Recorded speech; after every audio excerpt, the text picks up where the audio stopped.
Nama, Pera Siringon. NIM, 2511511118.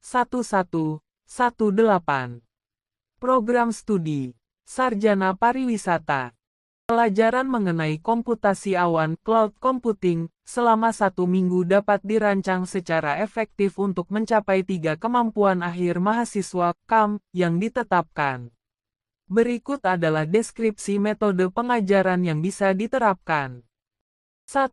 Menjelaskan konsep dasar, karakteristik, layanan, dan model penerapan komputasi awan. Strategi pengajaran. Pengantar. Mulailah dengan definisi sederhana mengenai komputasi awan sebagai layanan komputasi penyimpanan, server, jaringan, yang dapat diakses melalui internet.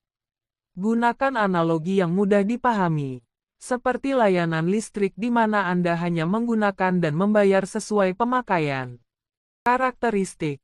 Jelaskan karakteristik kunci dari komputasi awan, termasuk akses melalui jaringan luas internet, layanan mandiri sesuai permintaan, dan fleksibilitas yang cepat. Jenis layanan. Jelaskan 3 model layanan utama dengan contoh aplikasinya. IaaS, Infrastructure as a Service. Menyediakan infrastruktur dasar seperti server dan penyimpanan. Contohnya, menggunakan server virtual di Amazon EC2. Infrastructure menyediakan infrastruktur dasar seperti server dan penyimpanan. Contohnya, menggunakan server virtual di Amazon EC2. PaaS, Platform as a Service, menyediakan platform untuk pengembangan dan penerapan aplikasi. Contohnya, menggunakan Google App Engine untuk membuat aplikasi web tanpa perlu mengelola server. SaaS, Software as a Service, menyediakan perangkat lunak yang dapat diakses melalui internet. Contohnya, menggunakan Microsoft 365, Google Workspace, atau layanan email seperti Gmail. Virtualisasi. Jelaskan bahwa virtualisasi adalah teknologi dasar yang memungkinkan komputasi awan berfungsi. Anda dapat mendemonstrasikan bagaimana satu server fisik dapat menjalankan banyak server virtual instance secara bersamaan.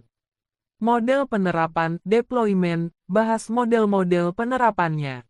Public cloud, layanan yang ditawarkan kepada publik oleh penyedia layanan awan, contoh, Google Cloud, Amazon Web Services.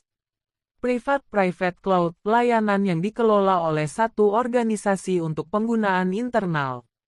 Hybrid cloud, kombinasi antara model publik dan privat. 2. Mengetahui keuntungan, dampak, dan isu-isu terkait komputasi awan. Strategi pengajaran, keuntungan dan kelemahan.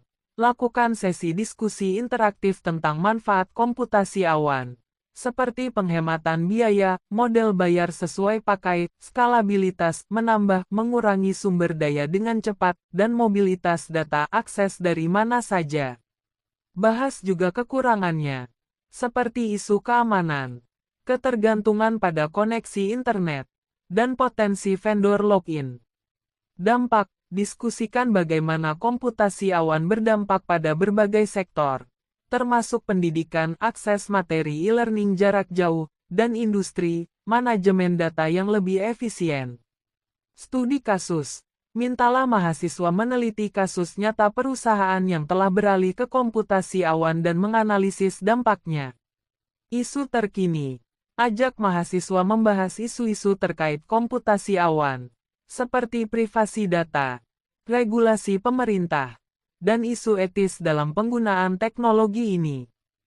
3. Menghubungkan aplikasi berbasis komputasi awan dengan kebutuhan sehari-hari.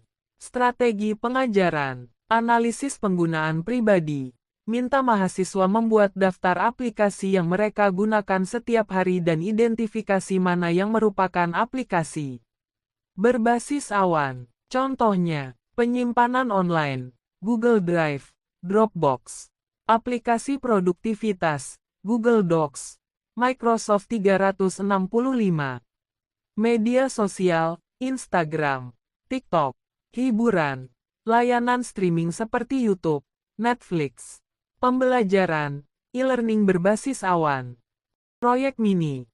Tugaskan mahasiswa untuk merancang solusi sederhana berbasis awan untuk mengatasi masalah sehari-hari.